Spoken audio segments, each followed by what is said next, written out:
औज़ुबिल्लाहिमिनश्शैतानिर्रजीम बिस्मिल्लाहिर्रहमानिर्रहीम। अस्सलाम वालेकुम स्टूडेंट्स, सेकंड ईयर फिजिक्स में चैप्टर 12 इलेक्ट्रोस्टैटिक्स हमने पढ़ रहे थे। उसमें टॉपिक नंबर 12.12 तक हमने पढ़ लिया था। आज हमारा टॉपिक है 12.13 कैपेसिटर। ठीक है, आज हमने देखना है कि कैपेसिटर क्या चीज़ होती है। ठीक है, इसमें आप ये शॉर्ट क्वेश्चन है। ठीक है, ये शॉर्ट क्वेश्चन है। इसमें जो है वो इसकी कैपेसिटर की डेफिनेशन पूछी जा सकती है और इसके यूनिट्स के बारे में पूछा जा सकता है। तो आपने बताना है कि इसकी डेफिनेशन क्या होती है। Capacitor is a device that can store electric charges, यानी कैपेसिटर एक ऐसी डिवाइस है जो इलेक्ट्रिक चार्जेस को स्टोर करने के लिए इस्तेमाल होता है या यूज़ होता है। ठीक है, मिसाल के तौर पर आपके कंप्यूटर में जो रैम्स वगैरह लगी हुई हैं, आपके मोबाइल में जो रैम वगैरह लगी हुई है या मेमोरी कार्ड है कोई भी, आप देखें उसमें डाटा किस तरह स्टोर होता है, वो चार्जेस की शक्ल में स्टोर होता है। ये आमतौर पर एक किस्म के कैपेसिटर्स होते हैं। और आपके इलेक्ट्रिकल जो है वो डिवाइसेस में पंखा हो गया, बहुत सी डिवाइसेस हैं। हर एक डिवाइस में जो है इसका कैपेसिटर का बहुत ज़्यादा यूज़ है। ये चार्जेस को स्टोर करने के लिए इस्तेमाल होते हैं। ठीक है, और हम जहाँ पे जो है वो कैपेसिटर जो है वो बहुत सी टाइप के होते हैं। हमने यहाँ पे सिर्फ एक पैरेलल प्लेट कैपेसिटर को देखना है। पैरेलल प्लेट्स यानी दोनों एक जो है प्लेट्स अब आमने सामने पैरेलल होनी चाहिए। उन प्लेट्स के दरमियान जो है वो चार्ज क्या होते हैं, आपका चार्ज कैपेसिटर में किस तरह स्टोर होता है। आपने जो प्लेट्स आपने ली हुई हैं उन प्लेट्स पे चार्ज स्टोर होता है। फर्स्ट कर लें, हमारे पास ये दो प्लेट्स हैं, एक क्यू नेगेटिव। अब जिस प्लेट को हम बैटरी के पॉजिटिव टर्मिनल से जोड़ेंगे उस पर पॉजिटिव चार्ज आएगा सारी के सारी पे। जिसको हम जो है नेगेटिव टर्मिनल से जोड़ेंगे उस पर नेगेटिव चार्ज हो जाएगा। ठीक है, तो इन प्लेट्स पे चार्ज स्टोर होता है। ठीक है, तो इसकी एक्सप्लेनेशन में मैथमेटिकल फॉर्म इसकी लिख लेते हैं। Q जो होता है वो डायरेक्टली प्रोपोर्शनल होता है V के। इसमें अगर आपने कोई भी अप्लाइड पोटेंशियल डिफरेंस अप्लाइड किया है तो वो डायरेक्टली प्रोपोर्शनल होगा Q के, यानी आपने जितना भी वोल्टेज उसके साथ अप्लाई किया हुआ है, अगर आपने ज़्यादा वोल्टेज अप्लाई किया था चार्ज भी आपका ज़्यादा स्टोर होगा, कम वोल्टेज अप्लाई करेंगे तो चार्ज भी कम होगा। ठीक है, इसके साथ डायरेक्ट रिलेशन है। अब देखें इसको प्रोपोर्शनैलिटी साइन को ख़त्म करने के लिए हम क्या करते हैं, इज इक्वल टू का साइन लगाते हैं। इज इक्वल टू का साइन लगाएंगे तो कोई ना कोई कांस्टेंट आएगा, वो कांस्टेंट CV होगा। C को हम क्या कहते हैं, C कहलाता है capacitance of the capacitor. Capacitance का क्या मतलब है कि आपने आम ज़बान में पढ़ा ही होगा या आपको पता होगा, कैपेसिटेंस निकला है कैपेसिटी से।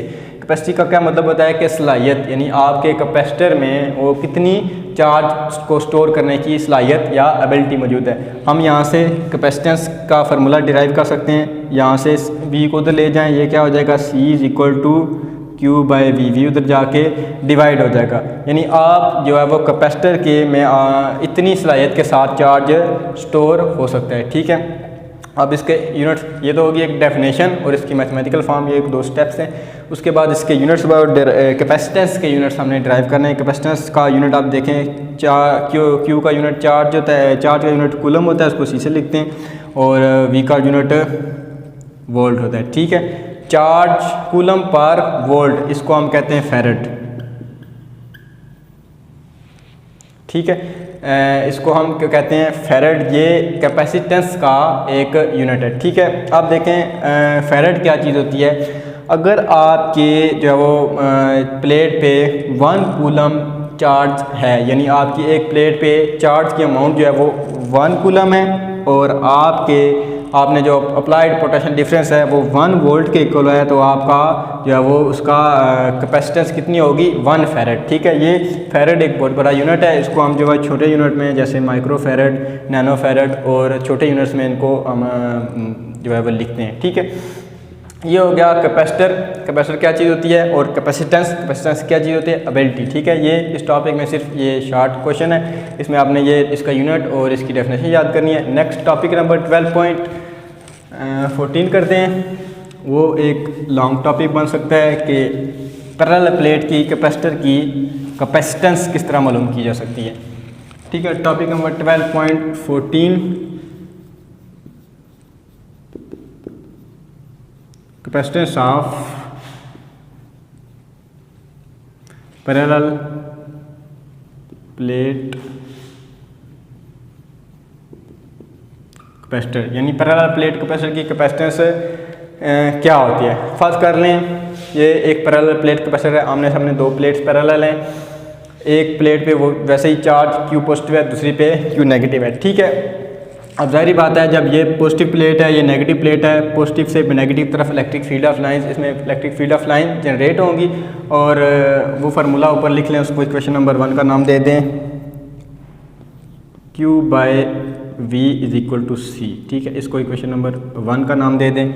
अब देखें इसमें हम चाहते हैं कि इसकी कैपेसिटेंस C मालूम करें। तो C मालूम करने के लिए हमें जो है वो इसकी जगह, इसकी Q की जगह वैल्यू पुट करनी होगी। इनकी वैल्यू पुट करके हम जो है वो, अब देखें इसमें जब electric field of lines generate होंगे तो इलेक्ट्रिक फील्ड ऑफ लाइंस किसके इक्वल होती है? E = V/D।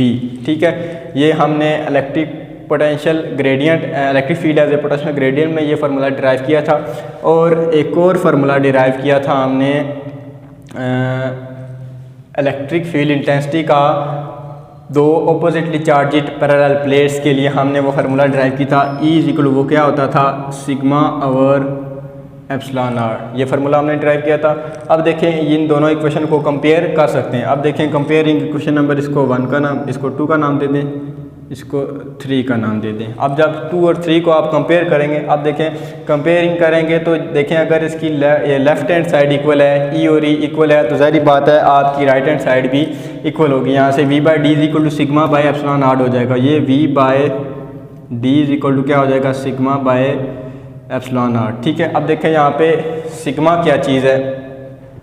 सिग्मा है सरफेस चार्ज डेंसिटी, यानी आपके चार्जेस जो प्लेट पे मौजूद हैं उनकी डेंसिटी कितनी है, कम चार्जेस मौजूद हैं, ज़्यादा मौजूद हैं, या किस डेंसिटी के साथ मौजूद हैं। तो उसका भी हमने फार्मूला ड्राइव किया हुआ था। वो क्या होता था? Sigma = charge per unit area. ये होती थी सरफेस चार्ज डेंसिटी, यानी चार्जेस किस हिसाब से या कितनी जो है वो ज़्यादा अमाउंट में या कम अमाउंट में प्रेजेंट है। ठीक है, वो हम यहाँ पे उसकी वैल्यू पुट कर सकते हैं। ये हो जाएगा V/D = सिग्मा की जगह Q/A पुट करेंगे तो साथ ε0 आ जाएगी। अब देखें हमने ये चीज़ मालूम करनी है। ठीक है, कैपेसिटेंस का क्या फार्मूला होता है? Q/V। ठीक है, अब देखें यहाँ पे Q/V कैसे निकाल सकते हैं? V को इधर नीचे ले जाएं तो Q/V आ जाएगा, तो ये इधर ऊपर आ जाएगा A × ε0/D = Q/V। ठीक है, इसको हम जो है वो C के इक्वल लिख सकते हैं इस चीज़ के। तो यहाँ से C क्या हो जाएगा?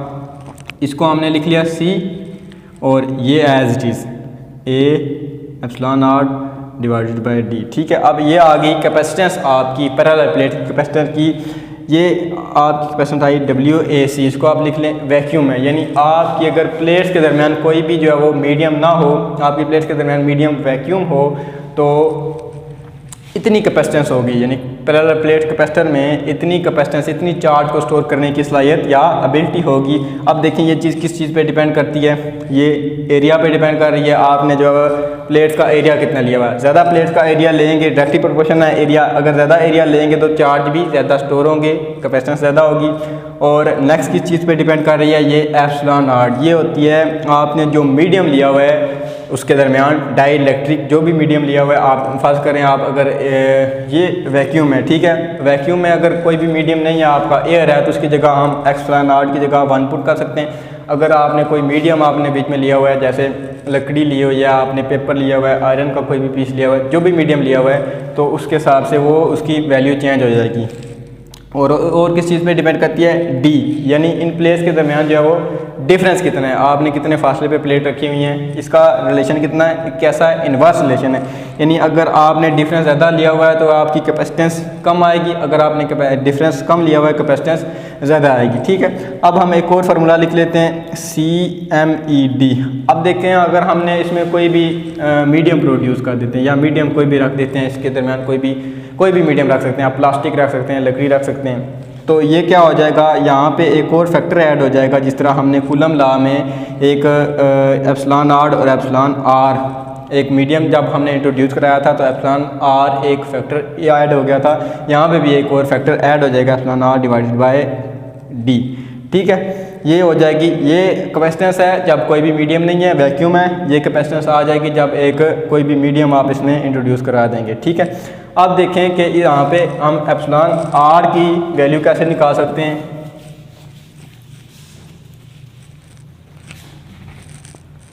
इन दोनों इक्वेशनों को डिवाइड कर दें। इक्वेशन नंबर, इसको इक्वेशन नंबर ये ए बी नाम दे दें इनको, कोई भी इक्वेशंस का नाम दे दें। आप बी को ए से डिवाइड कर दें। आप सी मीडियम वाली इक्वेशन को ऊपर रखें और सी वैक्यूम वाली इक्वेशन को नीचे रखें, सॉरी सी। तो ये क्या हो जाएगा, ये फैक्टर ऊपर, इधर A epsilon R divided by ये वाला डिवाइडेड बाय डी, नीचे डिवाइड ये वाला A epsilon R divided by D. अब देखें ये वाली रकमें ये और ये पूरी की पूरी आपस में काट रही हैं। बाकी क्या बच गई यहाँ पे ई आर, तो ई आर किसके इक्वल आ जाएगा, सी एम ई, ये सबस्क्रिप्ट में M E D divided by C W A C is equal to epsilon R. यानी अगर आप जो है वो मीडियम कोई भी इंट्रोड्यूस कराएंगे, वो मीडियम जो है किसके इक्वल होगा, आपका मीडियम वाली कैपेसिटेंस और आपकी वैक्यूम वाली कैपेसिटेंस, इन दोनों को डिवाइड कर देंगे तो ये इसके इक्वल हो जाएगा। ठीक है, तो ये आपकी पैरेलल प्लेट कैपेसिटर की कैपेसिटेंस। और आपने इसमें ये लॉन्ग क्वेश्चन आ सकता है कि पैरेलल प्लेट कैपेसिटर की कैपेसिटेंस क्या होती है, और कैपेसिटर वाला जो है वो टॉपिक है वो शॉर्ट में आ सकता है कि कैपेसिटर क्या चीज़ होती है, उसका यूनिट्स, और ये लॉन्ग क्वेश्चन। ठीक है, तो ये आपने कर लेना है।